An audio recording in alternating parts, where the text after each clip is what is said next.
All right, what's up, loyal subscribers? It's your boy John back at you here for some PCB design. All right, we're gonna go ahead and share our screen. All right, so we're doing some Python stuff, but that's not what we're doing right now. We're gonna go back to our buck converter circuit, and if anyone joins, we'll just see them along the way. So yesterday we started off and we got this schematic so far. There's a couple things we still need to do. We need to add the manufacturer part number for the capacitor, do the footprint for the screw terminals, and then we already added test points for the gate signals here. I did that earlier. And then we're also going to associate the inductor to the part that we made earlier. So I'm going to go ahead and get this set up here and make sure we're all good. So we're going to start off with setting the inductor to a part. Oh, that's already done. Great. Including a footprint, which is sweet. Next thing we're going to do is I'll show you the test points real quick. So I just set these to a footprint with a loop. You can actually see that this is what the test point looks like. It's got a little loop there for like one of those mini grabber hooks to a function generator. So that looks fine. Next thing we got to do is footprint for the screw terminals. So these are the screw terminals we're using for the inputs and the outputs. But if you look, they actually don't have any footprint associated with them yet. So I couldn't find a footprint on the PCB or the KiCAD PCB distribution. So I'm gonna go ahead and make one from DigiKey now. And I think we chose this one, a Red Cube M5, and that looks not bad. If we look at this drawing here, hi, what are you looking for? Oh, you want a paper towel? There you go. All right, so we're looking at the data sheet for the screw terminal here. There's a couple different things to look at. It looks like this one sits down into the PCB a little bit and then gets soldered on there. So this is the LAN pattern. There's a non-plated through hole in the middle of it, and then there's a solder pad around that. This is the stencil suggestion, so this is how we'll configure our actual solder paste pads, and that'll make it so that we don't end up with too much solder paste on here that'll overflow and cause other problems. If we made the whole thing solid solder paste, we'd end up with some issues. So what we're going to start with is footprint editor. Let's go there. All right. And we will call this screw terminal underscore whatever that is. So we're going to go back to our libfp thing that we had before. We're going to make a new footprint. And this is going to be screw 01 x01. So we've got that there. And then we're going to go ahead and add our pad. So let's see, our pad is going to be 10 millimeters on the outside diameter and then 6.2 millimeter hole. So let's go ahead and do that. All right, we're going to add this guy, make sure he's centered at the origin, and then 10 millimeter diameter. And then what did we say? We said it's a 6.2 millimeter diameter hole. So 6.2. Okay. Through hole. This one's going to be a little weird because the through hole doesn't want to be plated.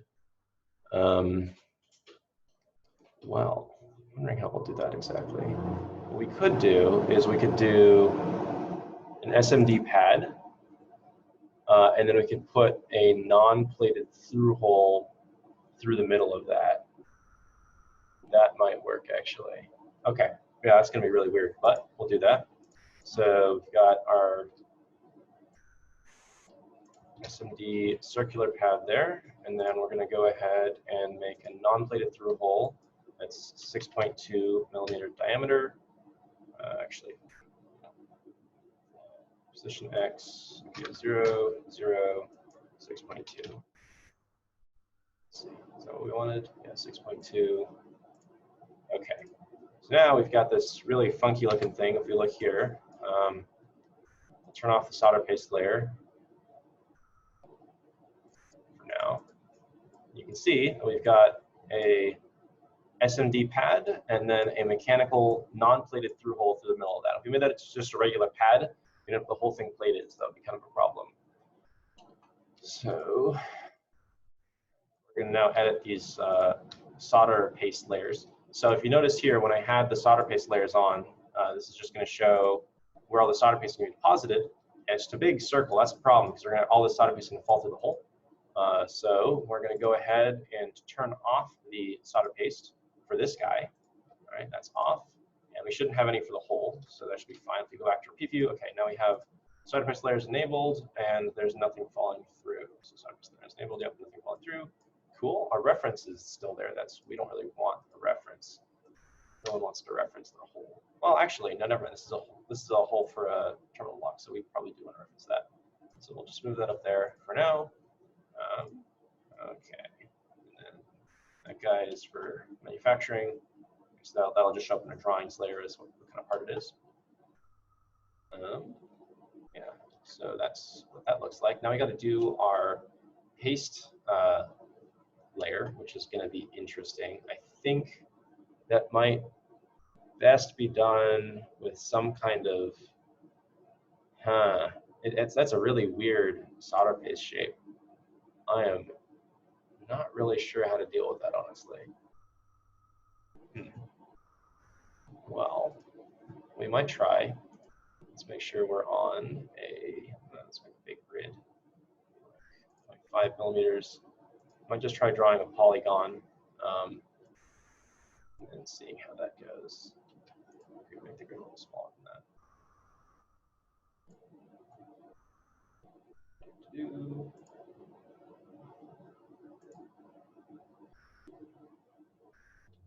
That's not going to work very well there.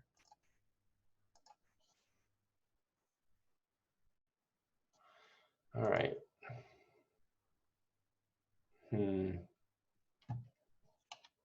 Honestly, wondering if there's a better way to do this. I don't really see one though. All right, I'll just count like 3 up, 2 up from there, 1 in, that.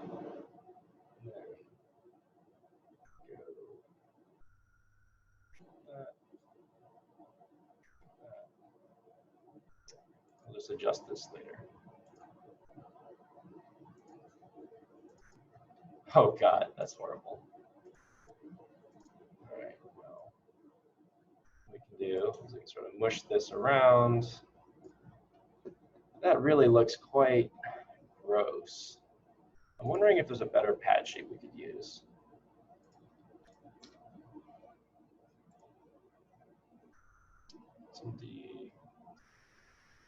The aperture thing doesn't really work very well. I'm going to pause the recording real quick and figure out a way to do this, and I will come back.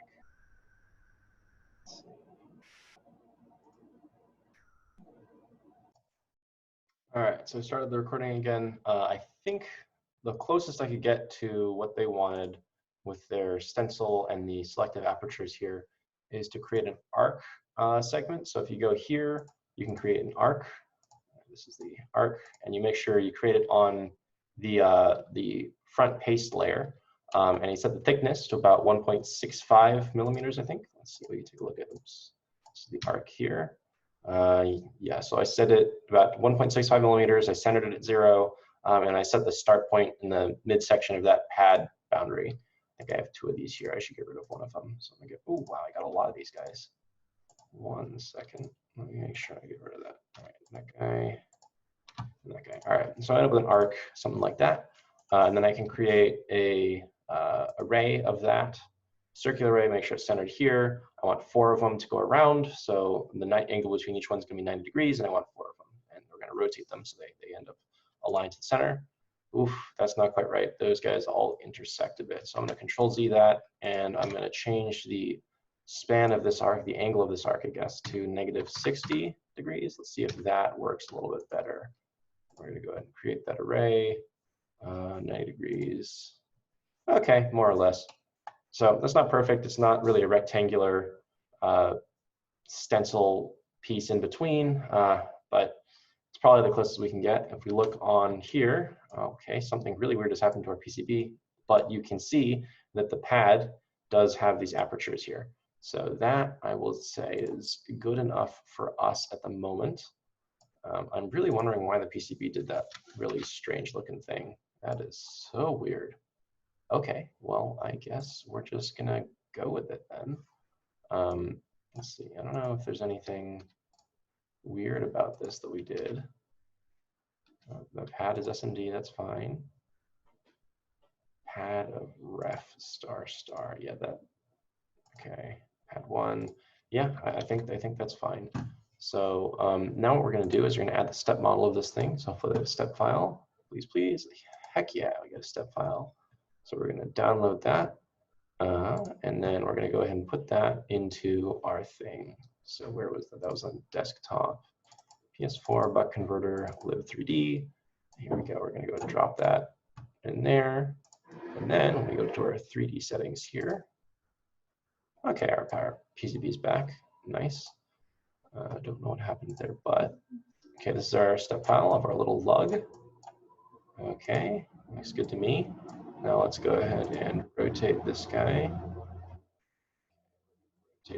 Oh, it's doing a weird thing here. Hold on one sec. We're gonna open that, close it, and open it again. Okay, we got numbers here now. So it does it sometimes. I'm not really sure why. We're gonna rotate this. Oh, 90. Nope, that was the wrong axis. You can see the threads rotated, so rotated around to that axis. Not what we wanted. Let's try Y. Perfect. Okay. And I'm gonna drop this down a little bit, just so it sets into that hole. Looks like we're intersecting the PCB there just barely. So let's do a little less. So maybe negative 0.7, 0.8, 9. Yeah, maybe it's -1. -1 could work. All right, cool. But big thing is we can see that there's a little bit of clearance between our edge of the barrel that goes into the board and our non-plated through hole. So that guy is going to be the correct size. And it looks pretty good up top as well. We can't see the solder paste layer right now, but it is there, I assume and hope. From a perspective, if we want to, and like look at the top or bottom, top. It looks pretty good to me. You can see the clearance there much better with it off. All right, well, that's good enough for me. So we're going to go ahead and move on over here.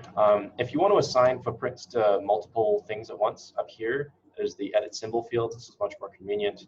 And you can select one footprint for a lot of things at once. So for example, all these are screw terminals here. They're not actually annotated yet. So let's go ahead and annotate those. We'll annotate and we'll keep our existing annotations.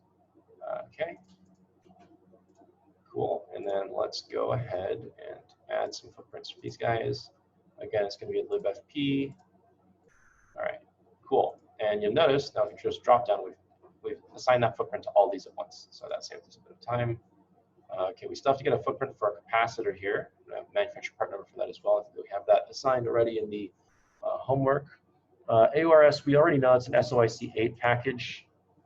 So let's look at package SO. Okay, SOIC8. Okay, there's a bunch of different things. EP stands for exposed pad. Exposed pad thermal vias. This one has some thermal vias to dump some heat to the board to the other side. What we're going to do real quick is we're just going to look and see if we have that device. Okay, this 2117S. This is our data sheet from before for the device driver. So this is SOIC. We're going to go to the back of the data sheet, and it should have something about the device package. Okay, here we go. SOIC8. Cool. And that should give us, okay, there's no exposed pad. We're going to put no exposed pad in the middle. So let's go over here and find something that floats our goat. That's the zoom bar. So put that over there, and then I'm going to put this over here. So SOIC8. So you can see there's different sizes of them, which is kind of weird, but that's just how it is. SOIC8 just means it has those 8 pins like that. So you can see that this guy, we want to look for some dimensions that are similar. So 3.9 by 4.9 millimeters, pitch 1.27 millimeters. So the pitch for this guy is 1.27 millimeters. So that's cool. All these pitches are 1.27 as well. So that's not going to help us. What we do want is 3.9 by 4.9 millimeters. I think that's going to be the width and the height there. So let's see, this is 6.46 millimeters end to end. Guessing it might be, no, it's not. Oh, 7.5 is the length. So let's see, D, what is D here? 4.98. 4.9, that looks promising. The dimension's 3.8. No, that's not it either. Okay, well, I think what we're gonna have to do is just measure some of these and open them in the footprint editor. So that's gonna be a little bit annoying, unless, oh, N7, okay, they got weird configurations with some pins missing. Yeah, I think we're gonna have to open this in the footprint editor and take a closer look to see, because I'm not exactly sure what the order of those numbers there is. So I'm gonna go ahead and, oh, I'm gonna save those changes. Let's go ahead and go to the footprint editor and look at our SOIC footprints. SOIC 8. All right, so our best guess, we want to start with the longest dimension here. D dimension here, so that's 4.98.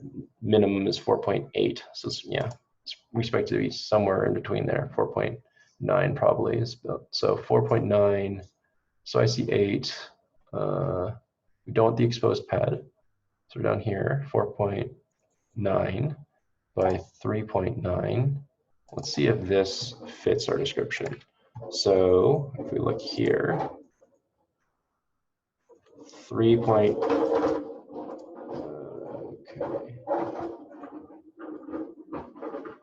Okay, let's look on the edges of the pads here for the H dimension. So that's between 5.8 and 6.2. Take a look at that and see what that is. 6.9. Okay, that looks okay-ish. And then we can look at the other dimensions here. So the total depth of the package, or the D of the package, that's going to be max is 4.98.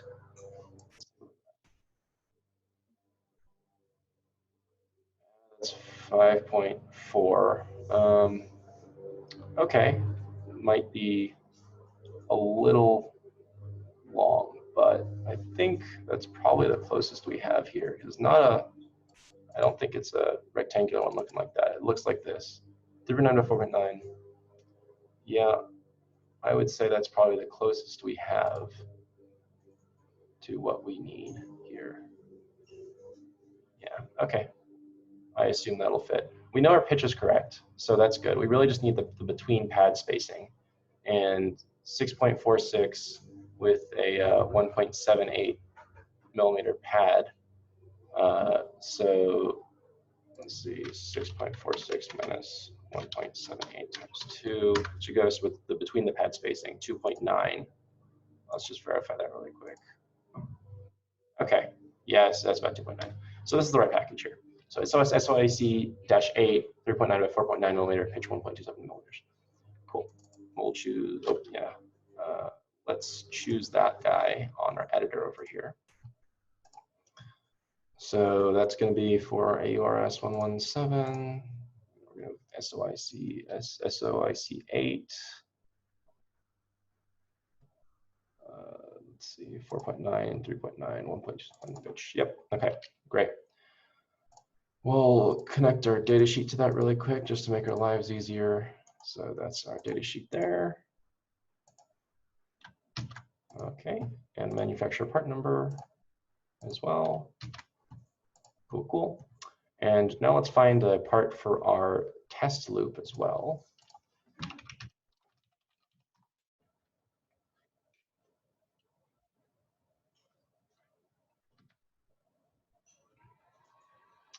All right, test points.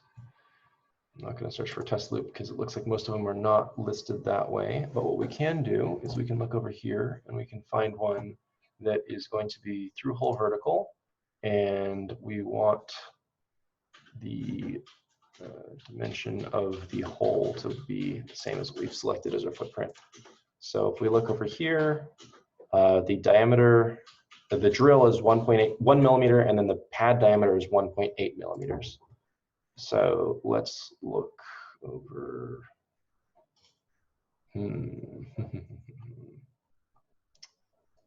Well, that's not what we want there. I guess we do want a test loop. Okay, I'm not sure why this isn't showing a lot of stuff.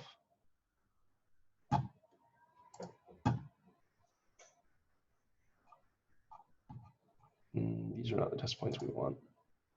Okay, maybe we can filter this in a better way. Definitely bought some of these before. So, okay, mounting type, 1 millimeter hole diameter. Let's look at that. I think we're in the wrong spot. This is what we're looking for.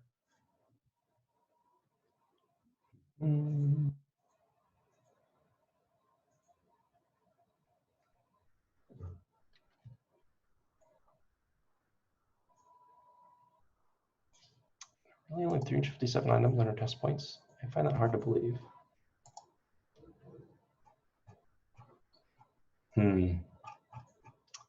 Maybe.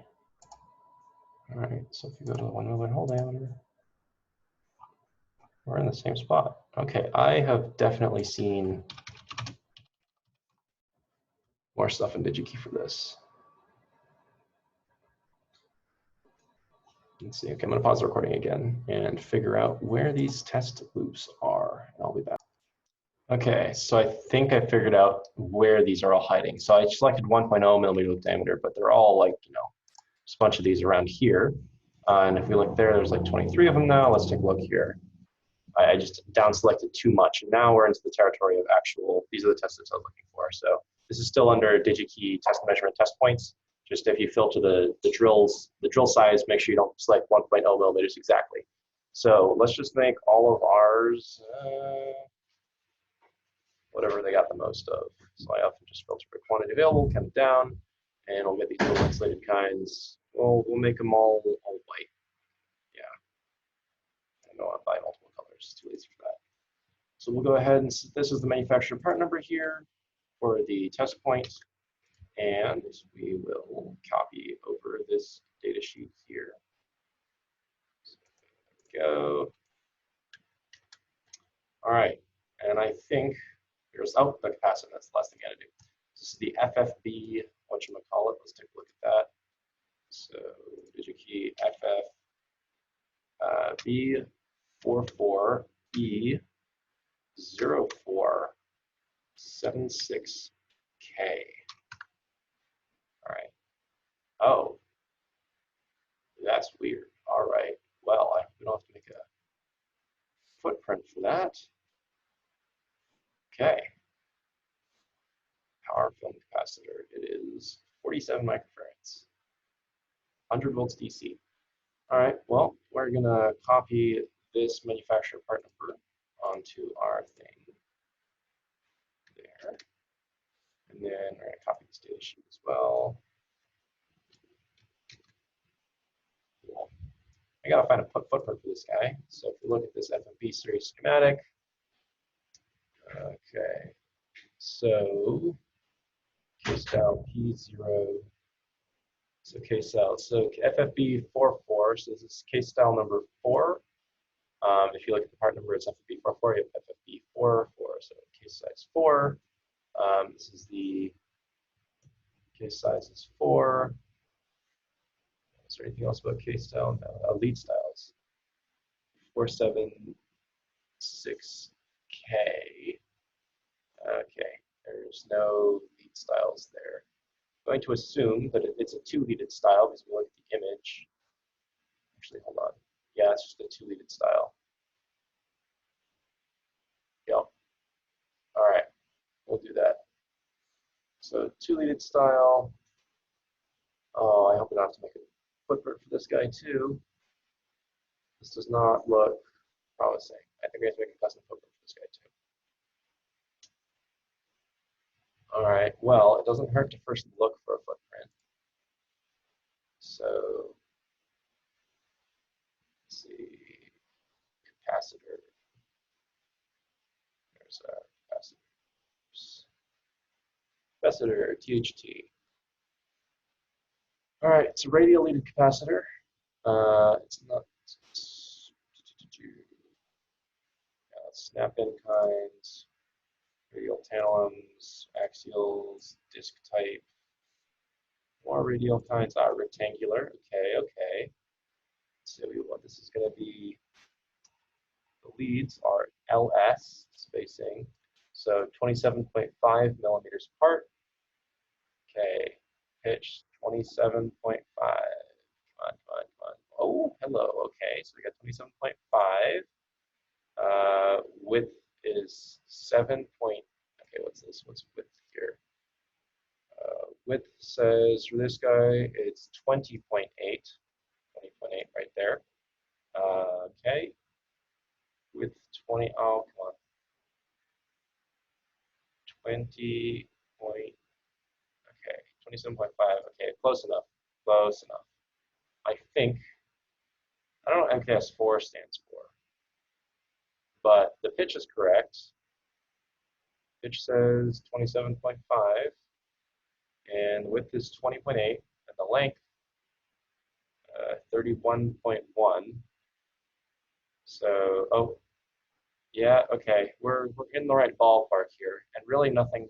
The rest of this doesn't really matter as much as long as it's good enough for. Well, the rest of this is just for like courtyard and setting up your board. So as long as it doesn't intersect other components, will be okay. And if the pitch is right, within the board. So I'm just gonna. I think that's good enough. That is good enough. There we go. All right, great. We're finally ready to move on. So let's run one more electrical rules check here. We passed. Great. Now we're going to generate a net list. This is going to save all the connections between the different pads. So we're going to generate this net list. We're just going to save it in our folder. And then we're going to jump over to the PCB new software. So this is PCB new right here. Okay, and the first thing we're going to do is we're going to import our net list. So we're going to just open that file, update our PCB. All right, here's all of our stuff. Let's see if everything has a 3D model, all three. Oh wow, even a model for a capacitor. Nice. Okay, this is a really weird looking board. That is a rather large inductor. Nice, we got a little footprint for a MOSFET even, so that's cool. Our diode doesn't have its footprint showing up. I don't think we ever installed that. We'll go back to our footprint editor. We will update that diode footprint. So if you go to libfp, oh, actually, hold on. That diode footprint is in a separate library. So let's go find that guy, and then we'll fix it. So this diode here is a PDS760 footprint, power DI5. Okay, so what we're going to do is we're going to copy that footprint, and then we are going to go back and fix it and make our own version.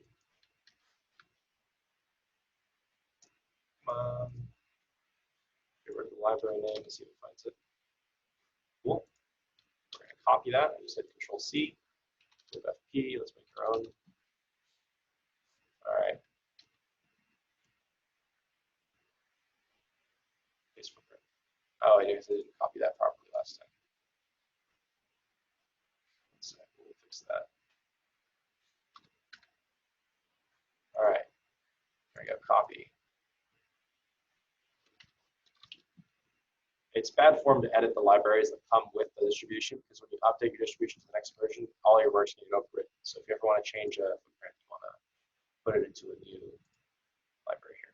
All right. Oh, let's see. Is that okay? Great. So we got our own little Power DI5 package here, and now let's go ahead and import a Power DI5 footprint. So if we have a manufacturer part number for our diode, which we do, let's see if DigiKey has the 3D model for us.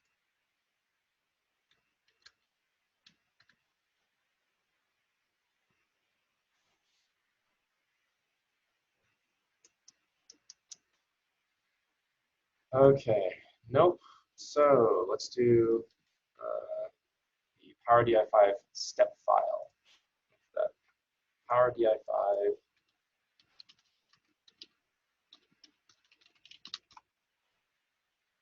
Ah, 3D Content Central. So this is the website I was talking about earlier. This is the SolidWorks 3D content sharing website. They have great models for parts.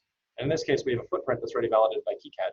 So if our 3D model fits that, we can trust 3D model. In this case, I trust the KiCAD footprints more. Sometimes 3D models are wrong, so it's always good to cross-check with the data sheets for your parts and stuff. So let's go ahead and configure this and download it. I'll just log in with my work account, and we will download this guy. You can register with any email. It's great. Just have it already set up this computer for that. So we're going to download it as a step file. So we're going to configure this here as a step, and I guess there's different versions of steps. Who cares?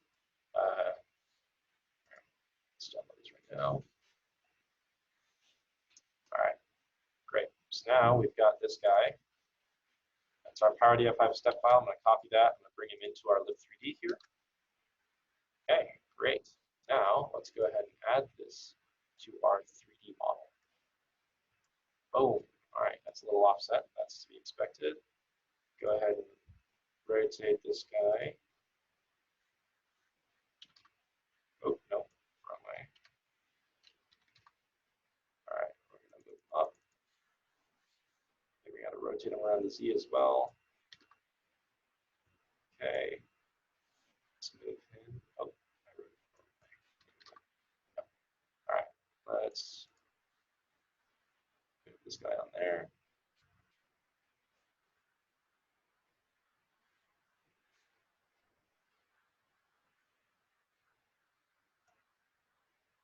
Okay, that looks pretty good to me. Okay, that looks about right from what I can tell. Maybe I'm going to move him a little bit to get him off of that. Which way is it? Y direction. Let's see, 9.6. Select center. Let's turn on perspective and look at it from above. Okay, that looks. Oh, no, not quite. 9.5. 9.55. Okay, more or less. Maybe 9.56. Who cares? All right, here we go.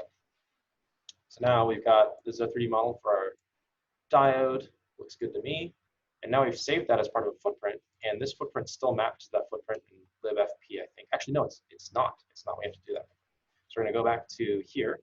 You'll notice that we still have this from our diode SMD library. That's from the KiCAD distribution.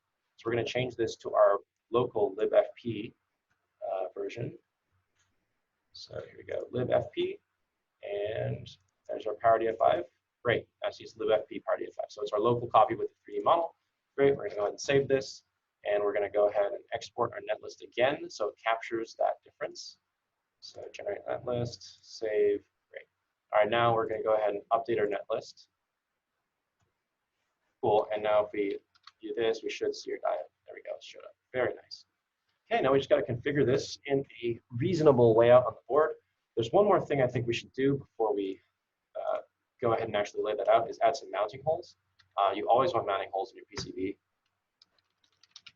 Usually you want some standoffs from the table or something. You just don't want your PCB floating around with nothing. So in this case, you got some choices: mounting holes, mounting hole pads. Mounting hole pads are electrically connected. We're just going to use non-plated through holes. So we'll go ahead and just use that. So if I hover and C, you can copy it. It's a very nice little trick. And again, we're going to go through here. Actually, first we're going to annotate everything. Annotate. And then we're going to go to here, and we are going to go ahead and assign a footprint here. All right, so let's do its mounting hole. That's what it's called. So mounting hole, and we're going to make them 3 millimeter mounting holes. Okay, they're 3.2 millimeters. They got a little bit of clearance for the screws. 3.2 millimeter M3. Notice we're not using the pads or the pad vias because those guys are electrically connected. If you wanted to have your grounded mounting holes or something like that, you could do that, but we're not doing that for this. So just regular, great. No data sheet, no manufacturer part number. It's going to show up in your BOM anyways because KiCAD is dumb sometimes, but that's fine. So we're going to apply it to our schematic, and then let's go ahead and generate this netlist again. Great, and we're going to update this netlist in here. There's your mounting holes appear there. Very nice. Okay, so we have a general idea for how big our PCB can be, I think. Let's kind of take a look at the topology here. So I know if we're looking at the circuit, we're going to have our switch, diode, inductor, capacitor. So our output capacitor is going to be across our outputs. I don't know if that's the right way around.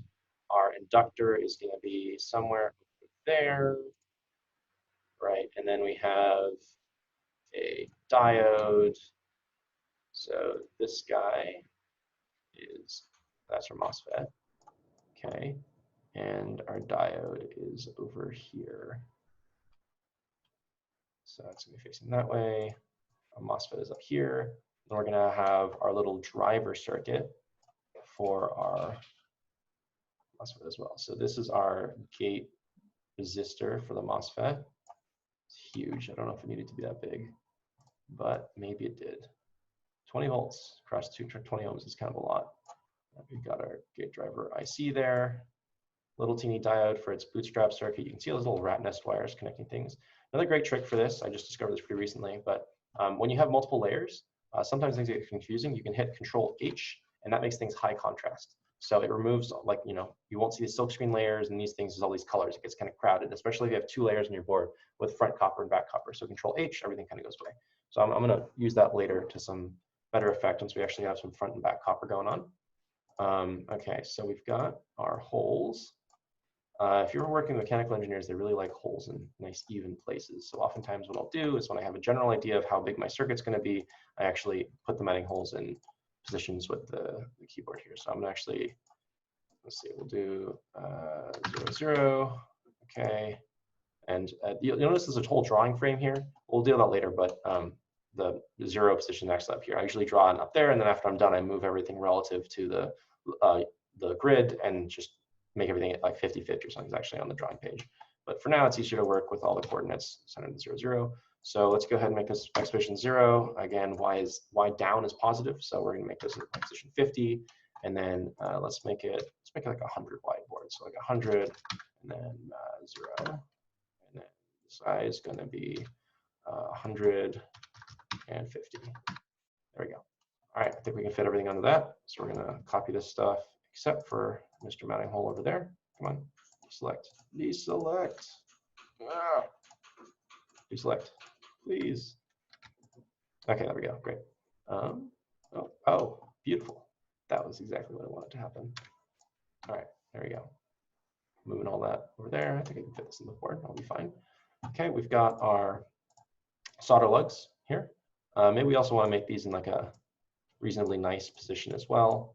So let's see, we can set these. Also, my grid, by the way, right now is set to 0.05. It's super small. When I'm positioning components, I usually want to use a bigger grid. So one way we can do that is go 1 millimeter grid, or even like a 5 millimeter grid.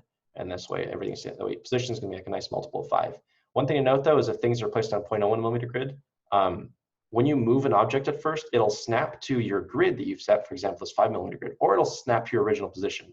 So the original position may not be on the grid you've just set. So that's one thing to watch out for. So I'm going to move this guy, let's see, like that. That's our V in. We've got this ground over here. Other cool trick is if we go and put split screen here. So we've got our schematic and our PCB new file. If we click one of these, it's going to actually highlight what component we're looking at. See how that turned red there? We click this guy, it's going to show us it's our resistor. So if you're working a complex schematic and you want to know what part you're actually using, you can go ahead and click a part, and it'll illuminate in the schematic, which is really quite useful. So we're going to make that a little smaller because this is a pretty simple schematic right now. All right, so I think we have these two there. That's fine. Let's go ahead and position that there. Oops. There we go. All right, I'm going to get off this 5 millimeter grid after I finish placing some of these big components here.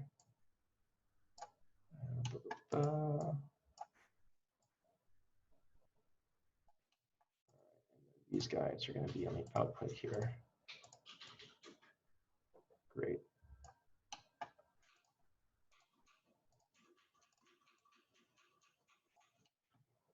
We're going to need a little bit more space.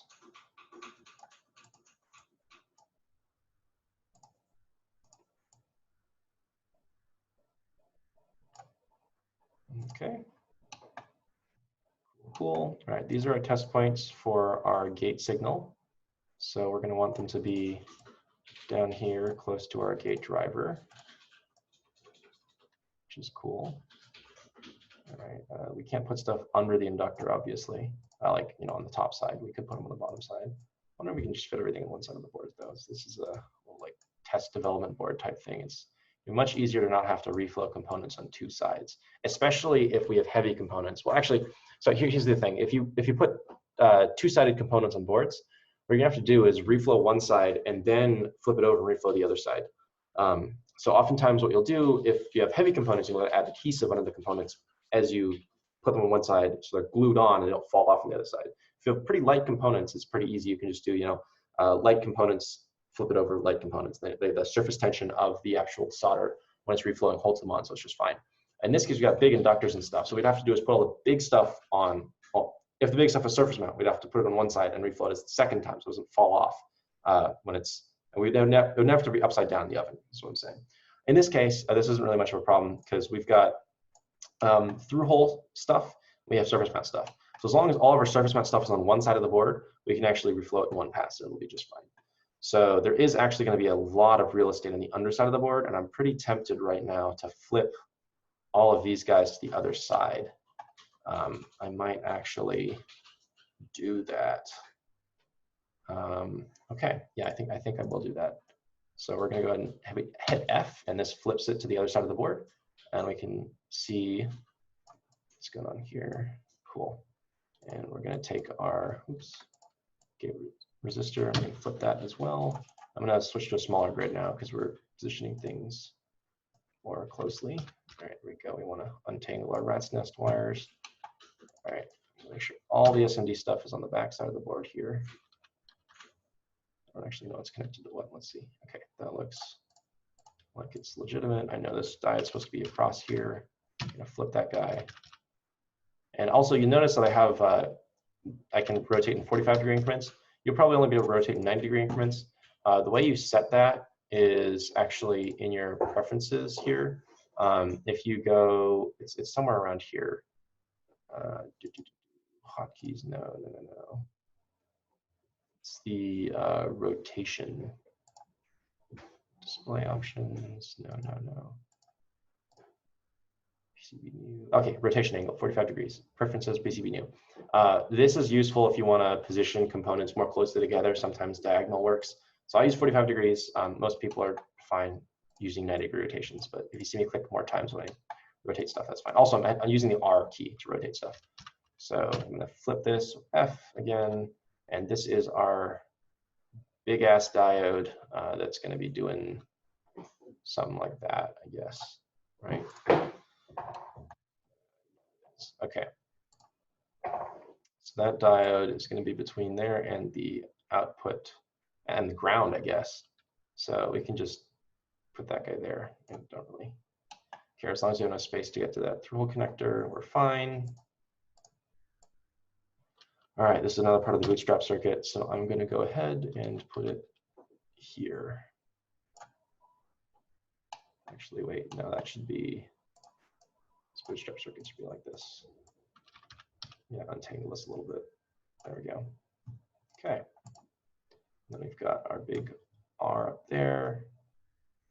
Got our diode. This guy's again going to go across. That. Well, we don't have silk screen is overlapping. This purple is silk screen on the back, so we're going to move it up to there. And U1, we're also going to move this silk screen down there just so we can get these guys butted up a little bit closer together. Very nice. All right. I don't think we're going to have too much problem with that.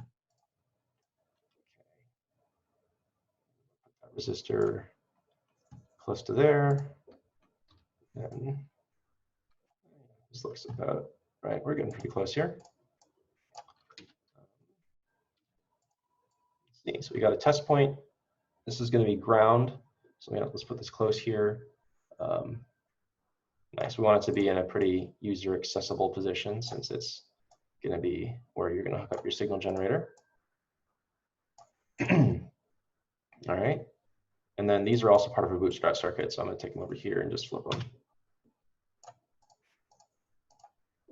I think these might have been much too small, but that's okay because this circuit's not actually going to get built.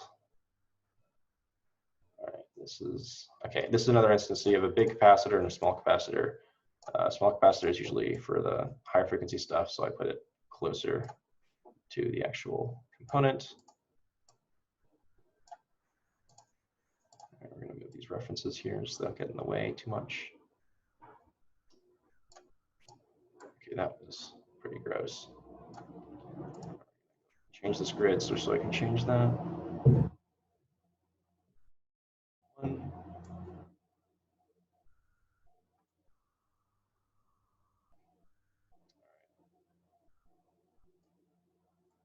The thing is, if you move parts by the center of them, you can generally line them up a little easier. If you move parts by one pad or by the other pad, it actually makes a difference as to how they sit on the grid. So just pick where you're manipulating parts by, usually manipulate them by the center, and then just stick with it. And that usually makes things a lot easier. So I might select this part, and I can move it by the center. Right. So I'm reasonably happy with that layout. These are, so this will be flipped around. Put it back on a big grid. So wants me to move it by pin 1 for some reason, that's fine. All right, and then I'm going to move it in a smaller grid just to get it to the left a little bit. And, get some space around the screw terminals. You want plenty of space to move your screw terminals around with. All right, then the next thing I'm going to do is I'm going to draw an edge cut outline. So actually draw the outside of the board. If you wanted to route edges, what you would do is you could have, an arc. So you draw an arc on the edge cut layer, and it would actually do the thing. The other thing is KiCAD only draws arcs from in a counterclockwise direction. So you can go like one, click, and then you go like that. That would be your routed arc. I'm just going to make a rectangular board. So here we go. We're going to go to, say, like a 0.2 millimeter grid here. That's still a little small. Let's do a 1 millimeter grid. Nice whole numbers for a board edge. All right, cool. There we go. Go all the way around here. The thing I got to do is remove our silk screen from our mounting holes. So that's going to show up in our legend, which is kind of gross looking on a board. Let's make that invisible. This guy invisible. This guy invisible. This guy invisible as well. All right, let's take a look at this. Alt 3 is our 3D viewer. Okay, that's not too bad. So we underside here. Okay, we got oodles of space. I might move that further away from these two guys. We got a silk screen conflict there. So let's do that. Just a little more space around those guys. Cool. Just a little space there. Nice. So I'm going to move this away a little bit so we get some space. Lots of space. Sweet. All right. Well, now it's time for some flood fills. I think we get a little more space in here.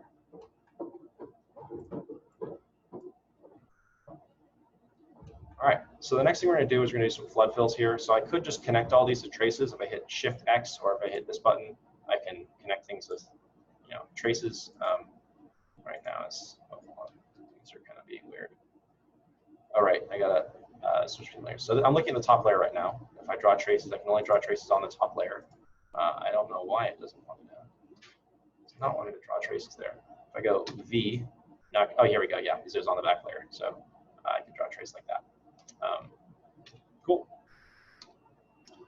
One thing that is going to be interesting is that these lugs are actually only on the top layer because they're not actually plated through holes. That's pretty funky. So if I go over, where was that thing? It's this guy. Non-plated through hole. So it really just doesn't want a plated through hole. Since all of my lugs right now are on the top of the board and all my SMD components are on the bottom, we have a slight problem. And the lugs are getting reflowed on the top of the board, so we're going to have to reflow two sides. We're going to have to reflow all these light components on the bottom, then flip it over, reflow the top. I don't like that very much. I'm just going to flip everything back to the top because it's going to be easier that way. So That was unwise. I'm going to go through them individually.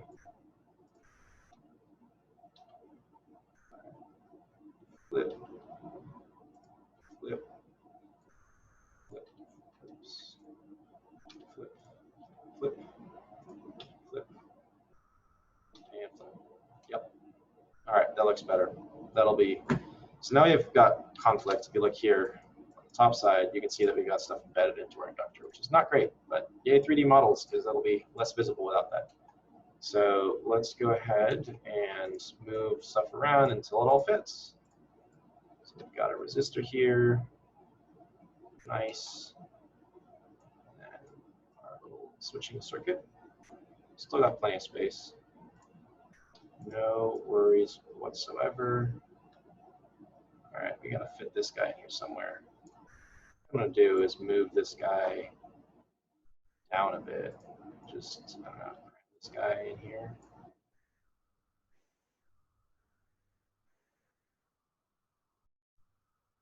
All right, well, not ideal, but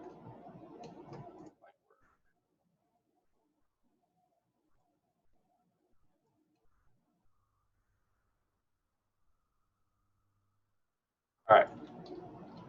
So now it's on to flood fill time. So what we're going to do is we're going to flood fill ground on the front and back, and then we're going to do VN flood or voltage flood fills within that, and we'll use zone priority to take care of that. So what we're going to do is, let's see. So we're going to create a filled zone here.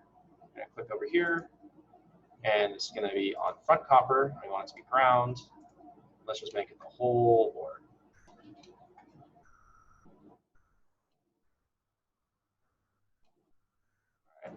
And so the next thing we want to do is we want to set our clearances on here. So if you look, these are the default clearances. They're actually pretty big. If we go ahead and use the KiCAD, oops, sorry, the KiCAD Slack here, KiCAD calculator tool. Oh, come on, is this not going to be nice to me? All right, well, I guess it's not going to be nice to me then. Maybe 3D viewer or something's messing with it. I don't know.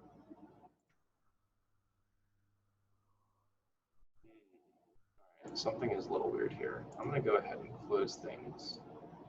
Oh, it's because of this dialog here. Okay, one sec. So what we got to do is we got to look at this PCB calculator. Let's go ahead and look at electrical spacing here. So this is our electrical spacing table. We're in the realm of 51 to 100 volts. So this is an external conductor, and it's going to be coated with a permanent polymer coating. So solder mask. So we're not doing conformal coating. A5, you can see it adds. So B4, there's a jump here where, yeah. So conformal coating, I guess, should add some stuff. Extra conductor with conformal coating over assembly. I don't know if that includes permanent polymer coating. A5, external conductors with assembly. Okay. Interesting. So that increases the clearance. Okay. Well, anyways, permanent polymer coating might actually not be solder mask. Let me see. B4.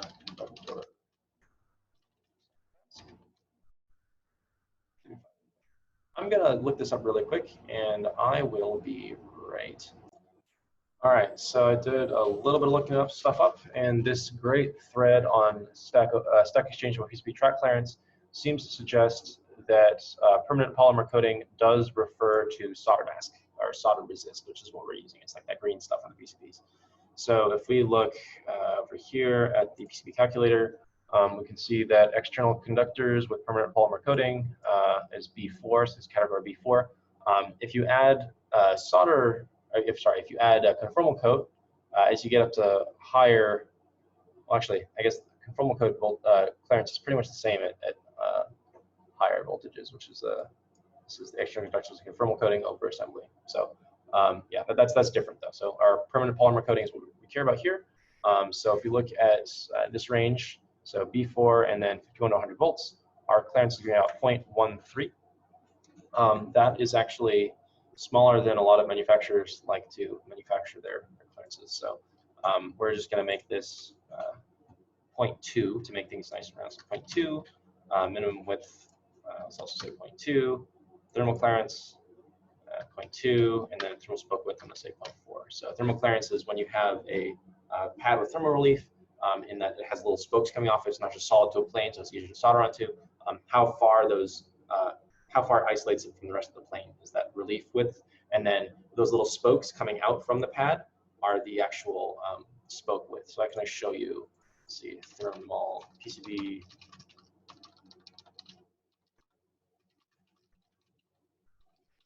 Thermal relief. If you look here, you can see what I'm talking about. So this pullback area kind of thing, this gap is the thermal relief width, and then that little width here is the spoke width. So generally, the rule for IPC is that you want your thermal spoke width, all those widths added up, to be about 60% of the normal area that you would have in terms of connecting with stuff. I think it's something like that. It may be less, in fact. But 0.4 millimeters has worked for me in the past, and you can make it smaller if you want to, or bigger.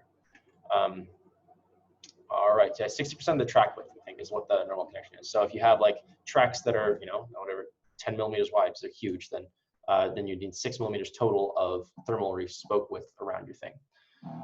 Okay, so let's see, that we've set that for our front copper, and then let's copy this front copper to the back. So we're gonna highlight it, copy. It's gonna ask for a reference point for the copy, so that's when you paste it, where it's gonna get pasted to. So we click that, and then we paste, and we have that reference point. We're gonna set it to the same place it was before. We're gonna edit by hitting E, change this to back copper, and also make it ground. So we should have the front and back of the PCB flood filled with copper. And if you look here, nice. Let's see, anything that's grounded. Okay, look, see, that's grounded. That has thermal relief, and it's connected to the flood planes. That is doing what we want it to do. We got to fix this silk screen over here really quick, but that'll come in a little second. Let's go ahead and do it right now, actually. So we got C3. Let's move C2 over here just to make things nice and pretty. Okay, I'm gonna change my grid just so I can make it better. All right. And now I'm gonna go to the smallest grid and start routing some stuff. That looks not too bad, honestly. Okay, I guess this guy actually has to go over onto the other side here. And this guy needs to be, the capacitor's sides got flipped. So I'm gonna change my grid again to 1 millimeter and just be able to move these. So this capacitor now needs to go over here, as does this guy. So let me go ahead and put that there, and this guy over here. All right, cool. So I think we're mostly set now. Let's move this over a little bit. Just get them further away from those big lugs. All right. Next thing we gotta do is set our widths for our tracks based on how much current is gonna be going through them. So the Q tracks, actually, let's just do our edit predefined sizes. What we could normally do is assign, we'll do it the proper way here. So our tracks, we can set a predefined track widths and stuff, but instead what I'm gonna do is actually gonna go to net classes, and I'm gonna assign track widths for individual nets here. So we have our default track width, which is 0.25 millimeters, clearance 0.2 millimeters. That's fine. I'm going to keep that for our Q network. Our QMOS network, we said it was going to be 500 milliamps or so. That's also going to be fine for QMOS. So, and the bigger tracks you have, the less resistance they're going to have, the more capacitance they're going to have. So for high frequency switching stuff, care about that. This is all pretty low frequency, so I don't think we care too much about that. Our V in and V out, those are going to be a lot of current. So if we actually, the 67 amps is what our MOS was rated for, right? So if it was on all the time, we'd have some issues, but we'll just use that for now as our thing to calculate stuff, because I don't really want to be too concerned about that. So we're going to go, our PCB calculator is already open here. So if we go over here, track width, the thermal dissipation from a track depends on where it is in your PCB. If it's inside the PCB, it's going to be really well insulated by fiberglass, and so you're going to need a much wider track. Since we only are building a 2-layer board right now, it's going to be on the outside, and it's be able to wick away heat to the air pretty quickly. So let's do that. These are external layer traces, yes, and we want to size it for a current of, oh my God, 67 amps. Temperature rise 20 C above ambient is pretty reasonable. We could push it up if we care more about that.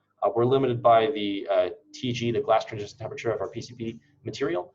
If the temperature of the traces gets too high, eventually they can delaminate from the actual fiberglass they're mounted onto. So that all depends on what you do. And if you order a board, you can say it's like high TG, high glass transition temperature.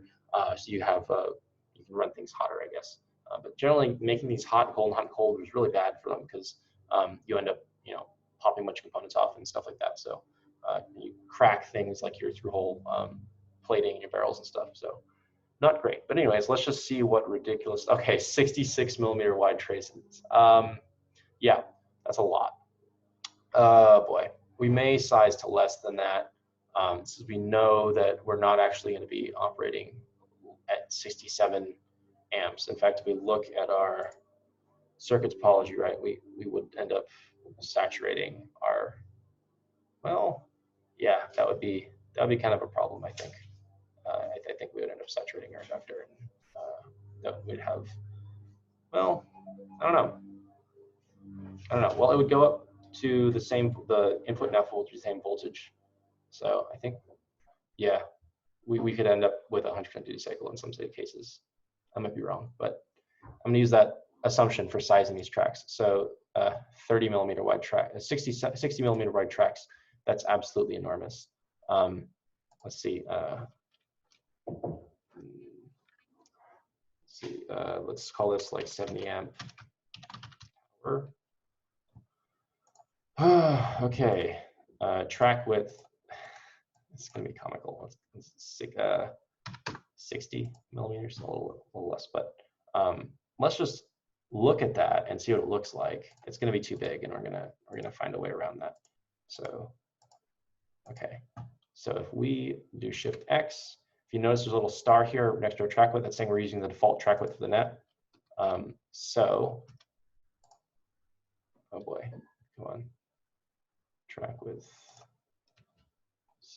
VN, it should do it. Why is it not doing it? I think it's too big. Yeah, well, it's wider than a PCB, obviously. So it's not gonna let us write that track. So I guess what we're gonna have to do is let's make a more, let's say what, 40 C rise. Now we're at 43 millimeters. Nice. Okay, and if we split this track across two sides of the PCB and stitch them with vias, then we can cut that in half. So let's say like we got a 20 millimeter wide. Oh God, that still is a lot. I think we just might not be able to actually do a track there. I think we might just have to flood that entire part of the PCB with VN. That might just have to be what we do. That's ground, so we're gonna have to be more smart about how we place your components now. Okay, yeah, just for, yeah, it's gonna be kind of a mess. I'm gonna pause real quick and think a little more about how we're gonna route this, and I will come back. All right, so I thought a little more about it, and I think what I'm gonna do is I'm gonna make one side of the PCB, I'm gonna just use polygons and try and flood between things I need to get to instead of really bothering with traces. And we may not hit the minimum trace width requirements, but let's see, this first time I've laid out a PCB with this much current on it. So if we, the other thing I figured out, I forgot to power the actual gate driver IC. So I'm gonna go ahead and add a test point. You can see I added a power flag to VCC, but VCC is not actually connected to anything. So I'm gonna go ahead and copy that, and we're just gonna make a VCC guy over here. Grab this, move down, copy your test point over, and bada bing, bada boom, we've got our VCC test point here. So that's all great. All right, cool. We're gonna go ahead and annotate that, run our DRC, and then we're gonna go ahead and export our netlist now again, and we should have another test point coming in. Update PCB, yes. Woo. All right, got a test point, great.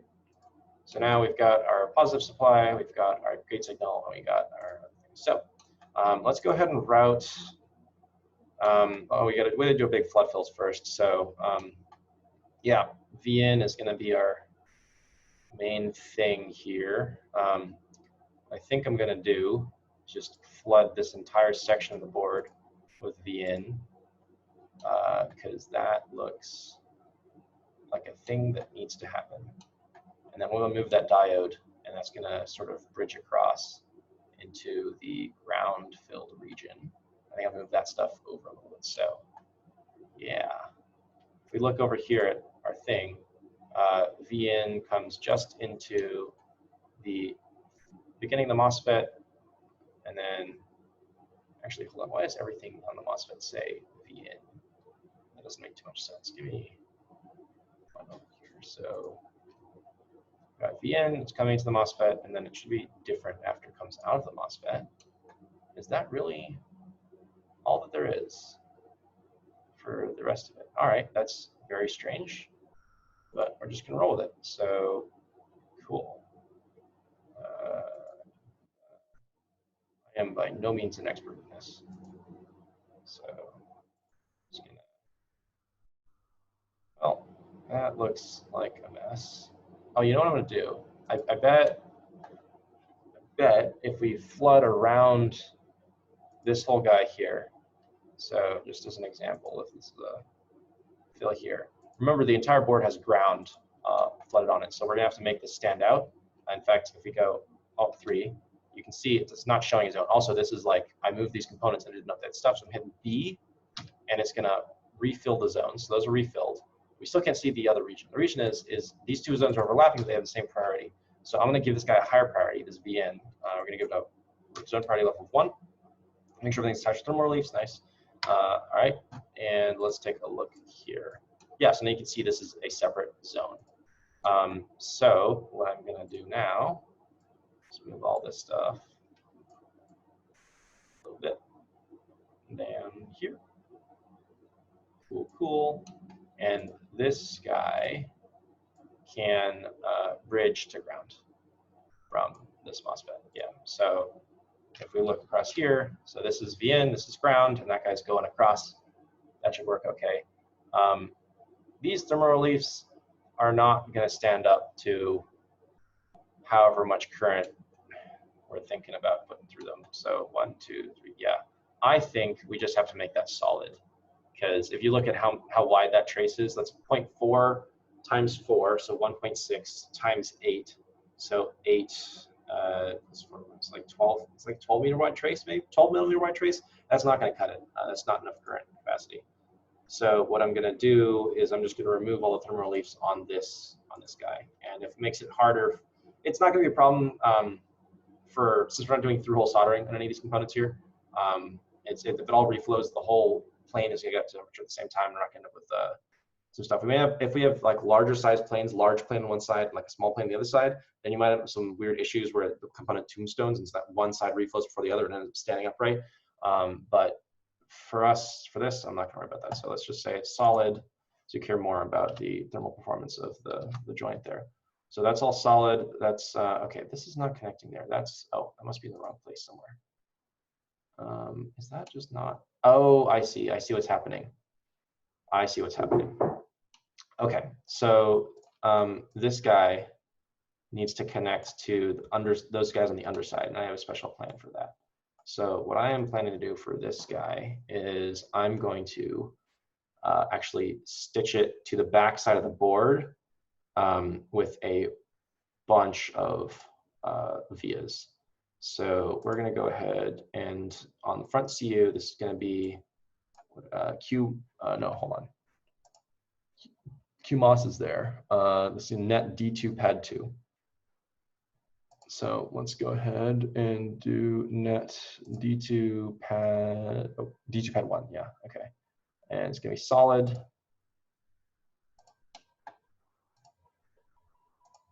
And that should connect nicely there. So we're gonna go here and we're gonna hide our 3D S&D models. You can see those are solidly connected there, so that's a lot of area. We do need to up the zone priority there. It's going to be 2 because it's already on top of a zone of priority 1. Let me select. There we go. So zone priority level is going to be 2. Now we should see that zone separate. Great. We can adjust the clearance if we need to. I don't know what the clearance was. 0.2, 0.2. Okay, great. That's fine. All right. And now let's make a bunch of vias to stitch this to the back here. These are all 0.4 millimeter, 0.8 millimeter vias. That's fine. We're going to have to make the grid smaller. So 0.2. All right. Do. Oops.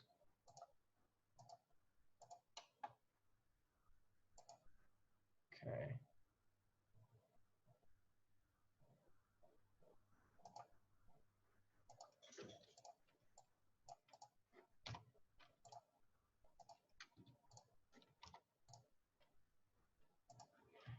All right, so that should give us a lot of current carrying capacity through the board. We can, if we wanted to, we could calculate the equivalent trace width by, so I guess we can do that right now if we want to. So we've got a 0.4 millimeter drill. Let's just assume that's actually the 0.4 millimeter like finished hole size. We know the circumference of that is going to be 2 pi, so 2 times pi times 0 times diameter, so 0.2, no, sorry, pi times 0.4. 0.4 is the diameter. All right.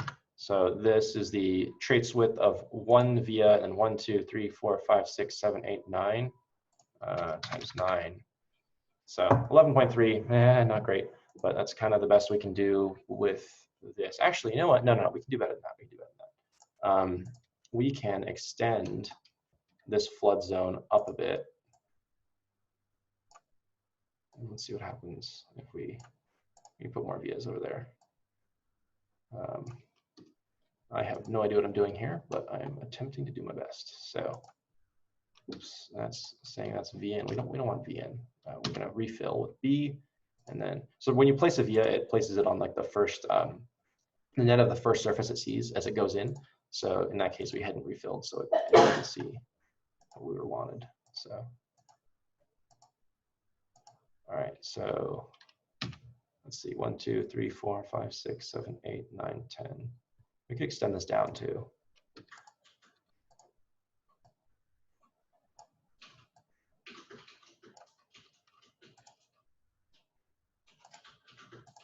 Oh, we gotta refill again.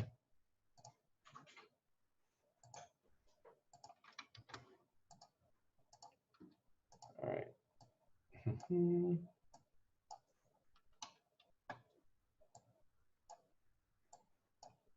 All right, cool. So that's a lot more.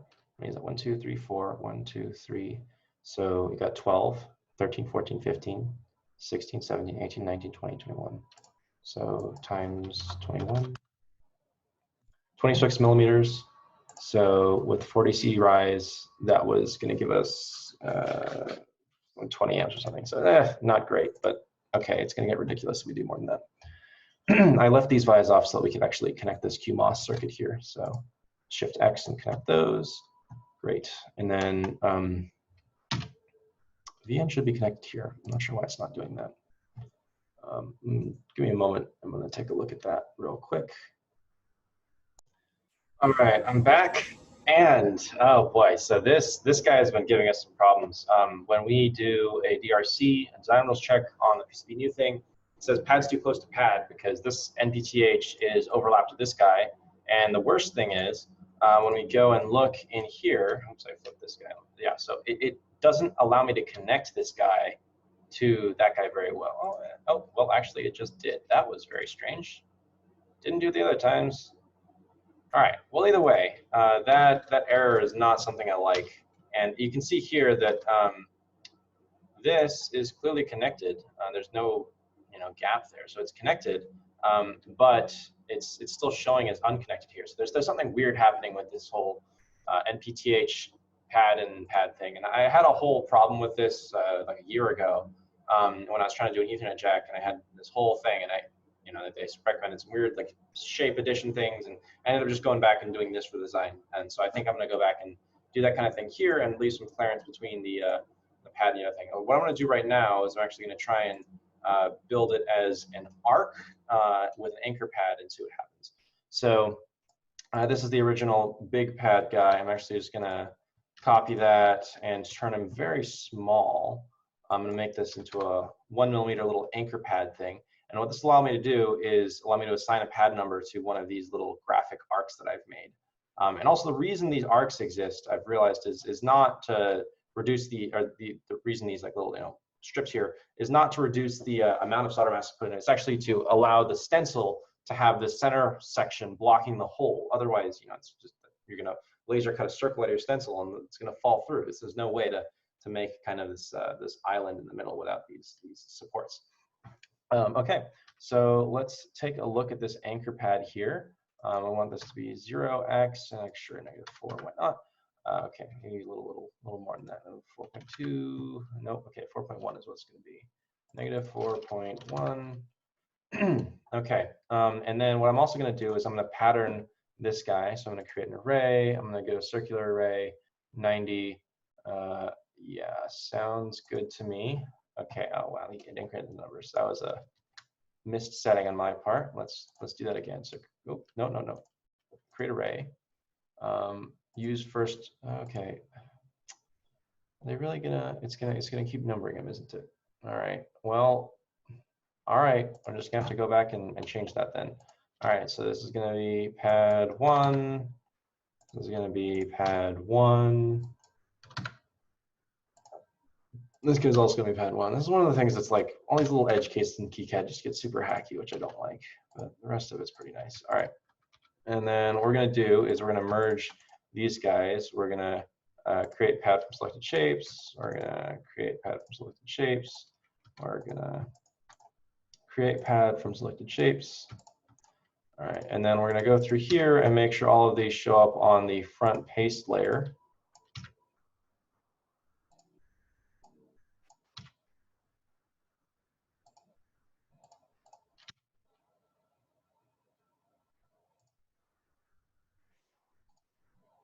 All right, and then if we look at that here, okay, yeah, cool, those all have paste. We could leave it like that, but I kind of want to make a nice pad-looking shape still, just because I feel like it needs to happen.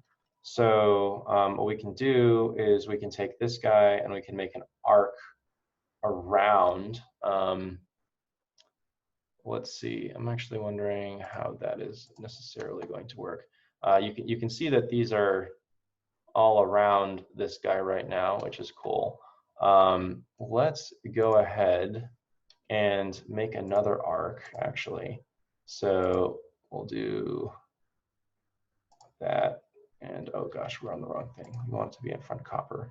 So make a graphic arc around this non-pivoted through hole. This is going to be a while this time. Oh, come on, don't do that to me. All right. All right, let's fix this guy. So we want this to be on front copper. It's going to be 0, 0. Start point, who cares? Actually, no, we care. I should have saved one of those arc shapes. We don't have that anymore, I don't think. Let's explode this into its custom shapes. This guy, 4.075, 1.65 line thickness. All right, center X is -4.075. Oh, sorry, 0, 0, 0, -4.075. Line thickness, let's say 2 for now, and we'll keep it on front silk screen just to make things interesting. Okay, yeah, that's about kind of what I want. But let's take another look at this thing here. So the thickness is going to be 10 minus 6.2 divided by 2, so 3.8 divided by 2, 1.5 plus 0.4, 1.9. So thickness should be 1.9. Okay, and it's going to be on front copper. All right, great. So okay, that guy and pad. So we're going to create pad from those selected shapes. Great. And now we should have what we want. So let's take a look at this. Okay, well, that didn't quite work. This front copper guy here, I think we need to create a pad from him. It's going to need an anchor pad. Okay, give me a sec. We'll be back again.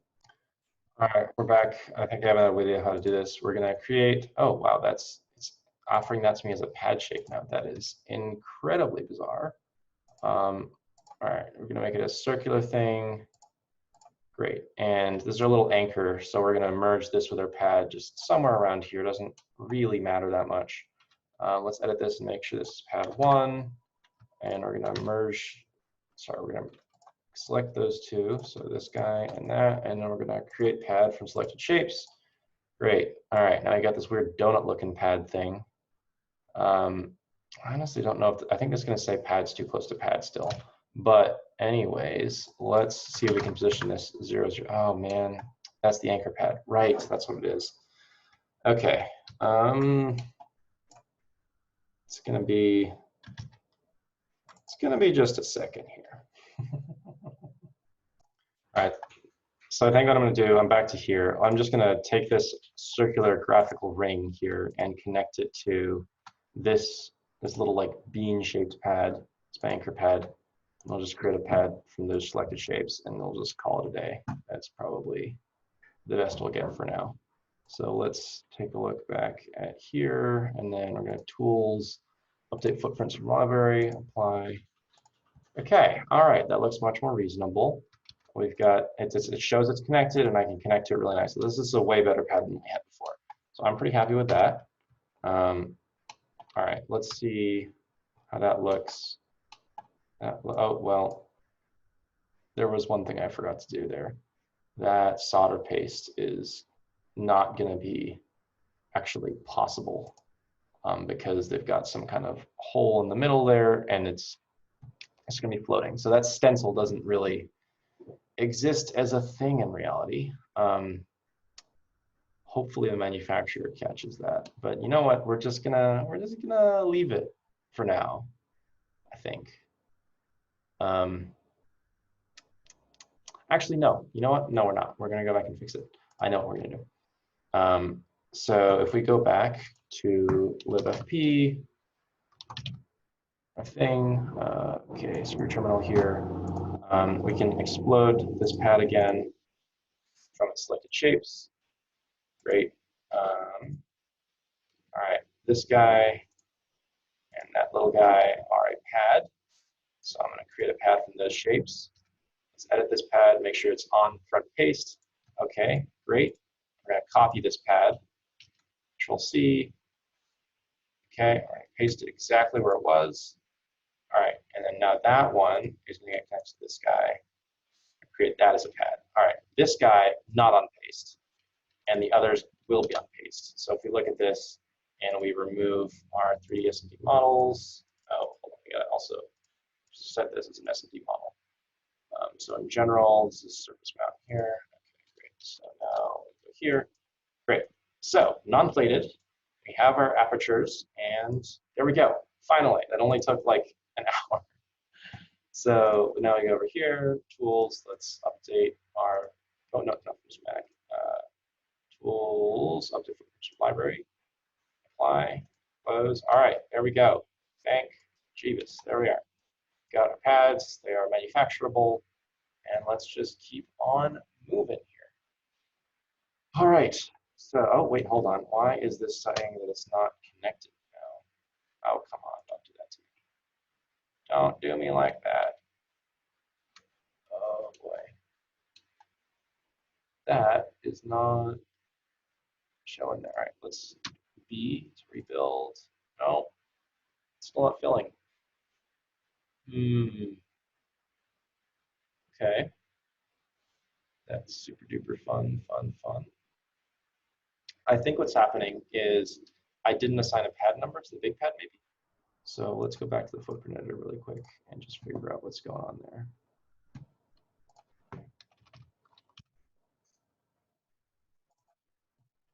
Yeah, I think that's what happened here. This guy, oh no, it is pad number 1. Okay, it's on front copper, it's front mask, doesn't have paste, that should be fine. Custom circular anchor, yeah. Okay, so why is that pad not connecting properly? I do not see what the issue is currently. It's definitely pad number 1. All right, well, yeah, I don't know. All right, you can look at this. All right, I finally got it figured out. So over here, what I've done is this is a circular pad. Ignore these little bean things. It's an arc drawn around on the front copper, and then it's combined with a small circular anchor pad right here, and I merged them to create a pad. That one works fine. I removed it from the paste layer. So if you go here, paste layer is not checked, so that isn't a hole in the stencil, so we don't have like a floating island in the center. And then I created 4 separate graphical arcs on the paste layer separately. See, they're on front paste only. And if you look here, you can see that creates the apertures in the solder stencil, which is what we need. And this is a non-plated through hole in the middle there. So that's fine, and there's some clearance there. Actually, I've looked a little further, and it seems like some board houses, if you don't specify a clearance between your non-plated through hole and your plated through holes, they just plate the through holes. So we don't want that. Let's see if it's too close. It might be too close to the pad. Oh, no, it's perfect. It did it. So I think that's like a 0.2 or 0.3 millimeter clearance there. But OK, we've finally made a very basic footprint for the turret terminals here. So let's delete that. And OK, it doesn't quite flood fill, does it? Frick. OK. 1 sec. All right, I figured out what's going on. So for this custom circular pad, this connection to copper zones, I have to have it say solid. So that'll actually hopefully do the thing. Custom pad shape zone. Okay, let's use pad shape. So that should hopefully flood fill it to our planes here. And then if we go ahead and update our footprints from the library, all right, let's see the flood fills. Oh, come on. Come on. You can do better than that, KiCAD. Okay, please, please, please. Yes, there we go. All right, it's flood filled. It's flood filled. Amazing. Wow, this probably would have taken like, I don't know, 5 minutes in LD or something. I don't know. All right, so let's go ahead and route the rest of this PCB.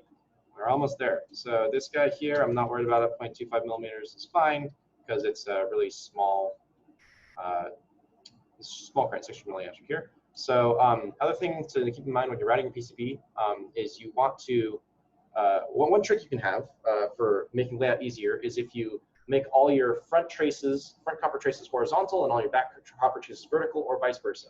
If you choose a cardinal direction for your, or like a compass direction, I guess, for your traces on a certain side of your PCB, you'll end up not cutting off a bunch of zones as much, and you'll end up with a lot more space to interleave your traces, right? Because if you got only vertical traces, then if you pop up on this layer, you're very likely to find a way through. Whereas if you add one horizontal trace across, you've kind of blocked all your vertical paths.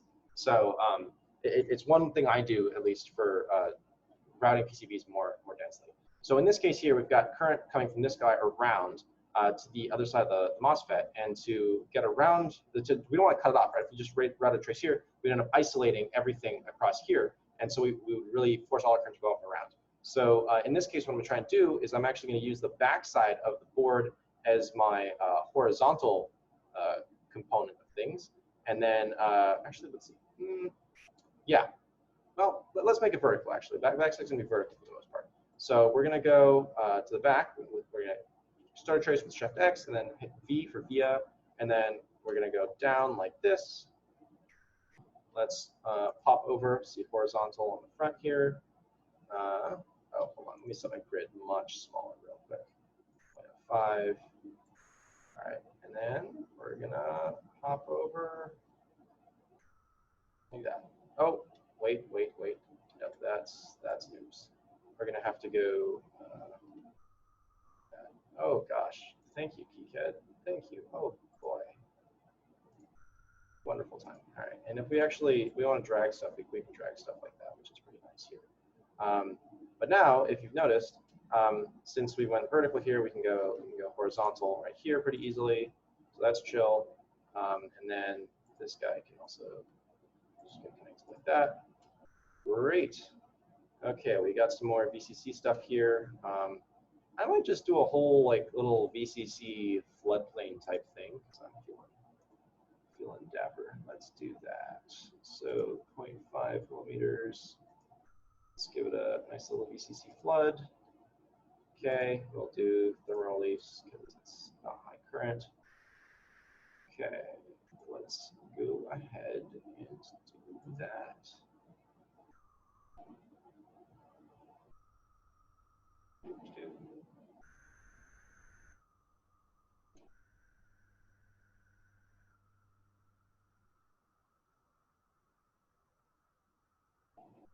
All right, great. Let's make sure this is higher priority. So zone priority level is 1. Let's see what shows up. Cool, we've got our little VCC flood fill there. That should work. Our Q signal is going to come from here. So did we say, oh man, backside? Okay, well, that's the rule. So we chose it. We're going to stick with it. So that's a plated through hole, so we can connect just directly on the back there, which is pretty nice.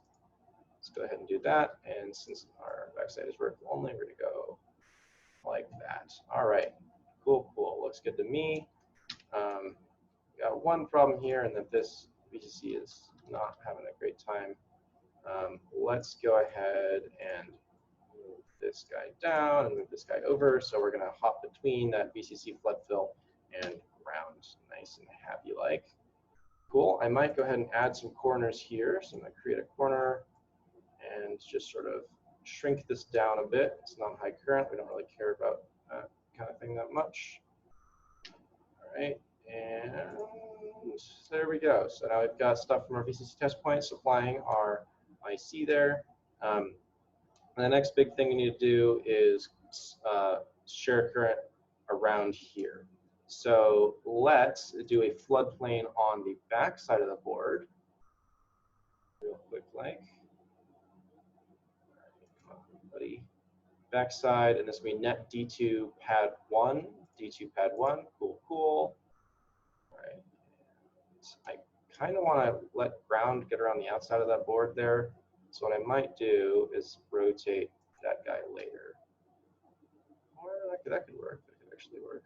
I want all 4 sides of it in there. So, all right. Well, yep. That's what's going to happen there.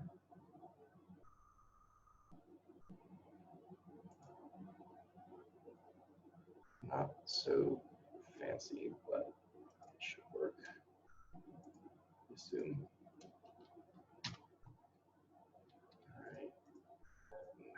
This guy, so notice this guy's on the wrong side of the board because this guy's on the front and we want to get him to the back, really. Let's go ahead and move him a little bit. Why not?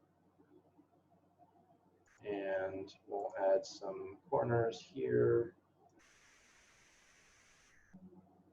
Corner.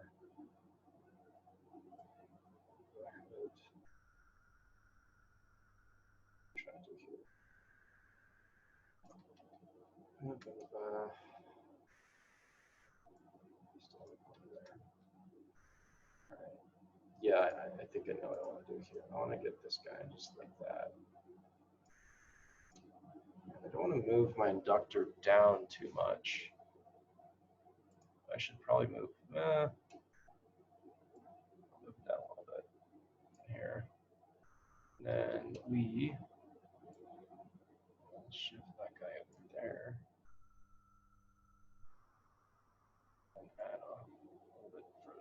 When you're dragging these zones in KiCAD, one easy thing to screw up is if you drag the center dot, or if you drag slightly off the corner, you'll move the whole zone. But if you drag the corner exactly, if you highlight the corner, notice the cursor goes white. When it goes white, that means you can actually drag the corner in. You're not dragging the whole thing. So just be careful about that. It's kind of annoying when you get it wrong. All right, so I'm just gonna spam the hell out of these vias here, and hopefully that will get us a good amount of current into this diode.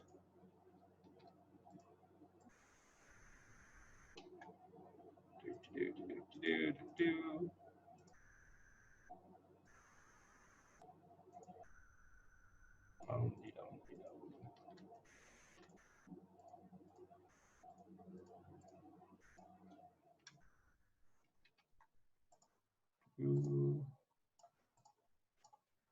right, well, that looks super duper legitimate. And what are we missing? Well, we don't have a flood plane up there to actually do that thing. So this guy is going to be D2 pad 1. There we go. Let's do it. All right, might get mad at me for being right butted up against this other zone here, so I'll move it a teeny bit.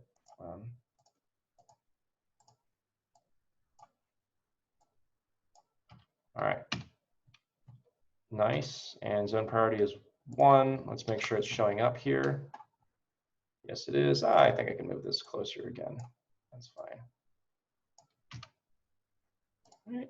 Oh, no, I can't. But what I can do is I can make it a higher priority. So let's make it a zone 3. Okay, yeah, that's fine. Cool. All right, and that's connecting there. Let's nix all the thermal reliefs except for our, except for our plated through. Well, plated through hole parts kind of do need thermal relief, but yeah, okay. Not thermal relief for the plated through hole might get hot, but that's all right. That's fine. All right, and front copper, back copper, put through only. All right. Let's see what this looks like. So no. Oh, we forgot to do this guy. So come on, give me this zone. Do thermal reliefs for PTH only. All right. Okay, those look all solid. Nice. All right, we're getting somewhere. I think we're pretty much almost done now. Last thing to do is to connect our V out with some flood fills. So let's go ahead and do a flood fill on the front here for that. So front, V out. I'm not going to do too many vias here because I don't really need it. It's all going to be in the front of the board. We could do another one of these on the back and stitch it with vias for a higher current carrying capacity. But yeah, you know, it's not like we're out of space or anything. Okay. It's not pretty, but it might do the job. All right, well, let's see. So what do we got? That's the front of the board. Let's add in our SMD components again. Okay, and that's the back of the board. Got our via stitching those two things together. I think it's pretty sloppy, but that's gonna work. Let's go and make sure we don't have anything missing here. Everything seems to be connected. So that's good. Let's run our DRC. It's all connected. All right, so that concludes the routing of this board. If we're gonna make this real, I'd definitely add silkscreen for showing what each of these does, what's V out, what's V in. Maybe change some of these little silkscreen things and really tidy things up a bunch. We could probably make it smaller too, and we could add, we could double up the traces and do traces on front and back and stitch them with vias and stuff like that. But I am done. So that's what we got for now. And if you guys have questions, just ask me later. And yeah, see you later.